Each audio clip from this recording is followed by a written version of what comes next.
Welcome back to the show. Now we've got Charles Tarbey from Century 21, who's freed up from opening his new offices around the country to come and join us and share the numbers. Welcome back, Charles. Thanks. Yeah, nice to see you. Nice to see you. Jane Wilkinson said last week that, apparently I got her name wrong, that you're opening all these new offices, so you were too busy for us. Yeah, I was actually at Wall's End. We had an office opening there that I wanted to be at because it was a special office. One of the guys that worked for me in the company, actually marketing franchise, decided to open one up himself. And I was trying to work out what the guy's name, that Victor, somebody who said he loved the razors so much he bought the company. What was that guy? Yeah. So it was a very similar story to that. Good stuff. Well, John's given us some amazing numbers of 14% increase for units in Sydney and 18%. What's the clearance rates? Period of time? Last 12 months. Yeah, oh, you mean the 12 months, not the calendar year. Yeah, there's quite strong growth appearing on my numbers. Yeah. Again, in Sydney, houses and units. But units seem as if they're actually outperforming now the housing market in the last quarter. Don't push it too much, because I've got to win my bet with RP data. Clearance rates were 68% this week, Chris, over this time last year, which was 70.1. So the best performing capital city, again, was Sydney with 74.7. And that was followed by Melbourne with 69.6. So again, the great capital city of Adelaide, 69.1 clearance rate. So a lot of people say, oh, they're not selling that many auctions, but at the end of the day, it's the percentage, and they've been doing a fantastic job for a very long period of time. And what's your prediction over the next few months? What do you think is going to happen to clearance rates? I think that they'll get back up into the 70s on a regular basis. I don't think that it'll go crazy.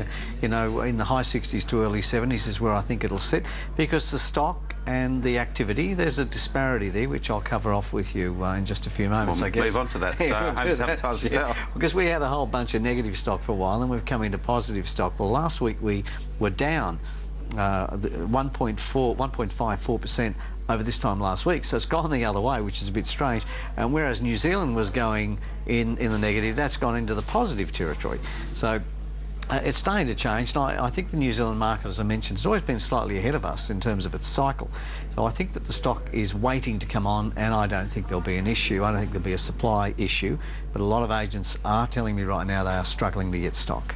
And so is the big thing now, because they always talk about spring, is everyone literally waiting for that one single day and say, right, it's spring now, I'll list it? You think that way, I guess, because people will get out and about, but at the end of the day, anybody who wants to buy, they're looking every day, they're out there looking. There's just not a lot to look from. So when it comes back in, that's why I think the clearance rates will settle, because a lot more stock will come in to meet the demand. And the thing is, if you're contrarian, maybe now's the time to sell, because there's plenty of people looking and there's no stock. That's exactly what I would be doing. Right now is the time to sell in my mind. What we were talking about before, if you want to buy a holiday home in the sunny areas, you buy it during winter.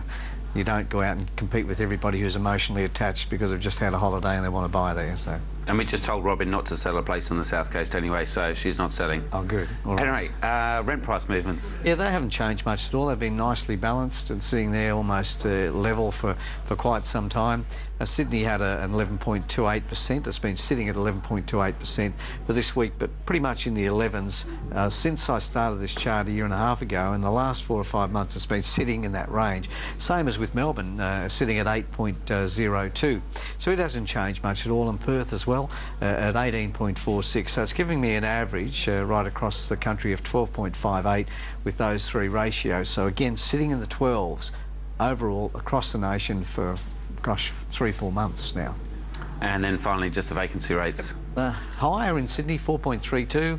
Melbourne's the best performer at 3.03. Perth, worst performer at 5.82. Not that good, but nonetheless, it's still pretty good overall.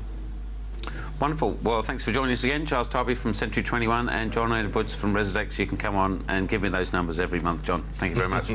Good to see you as well at home, and I look forward to seeing you again next week. Until then, I'm Chris Gray. Good night.